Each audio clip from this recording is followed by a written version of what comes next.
Hello বন্ধুরা, দেখো আমি শাড়ি পরেছি আর যাব একটা নিমন্ত্রণ বাড়িতে, বিশ্বকর্মা পুজোর উপলক্ষে একটা দাদার বাড়িতে। তো আমার বরের মানে বন্ধুরা যাবে, বন্ধুদের বউরাও যাবে, তো সবাই মিলে খুব এনজয় করব, খুব ভালো লাগবে। তো দেখো অনেকদিন পরে এই যে আবার শাড়ি পরেছি। আর এখন থেকে না অনুষ্ঠান বাড়ি গেলে আমি শাড়িই পরবো।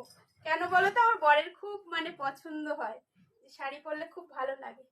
তো দেখো পুজো বাড়ি যাচ্ছি বলে এই হোয়াইট কালারের শাড়িটা পরেছি, তার সঙ্গে রেড কালারের ব্লাউজটা দিয়ে। তো কেমন লাগছে ঝটপট কমেন্ট করে বলো। আর এই যে একটা হ্যান্ডব্যাগ নিয়ে নিয়েছি। তো অহিনও রেডি হয়ে গেছে, আর হানিও রেডি হয়ে গেছে। তো দেখো আমার মা বাড়ি শাড়ি পরলে তো সবারই ভালো লাগে, তাই না বলো? কিন্তু এইটা মেনটেন করাটা একটু চাপের। তো চলো আমরা বেরিয়ে যাচ্ছি। আর কি করছি, সবাই মিলে কতটা আনন্দ করছি, সবটাই তোমাদের শেয়ার করব।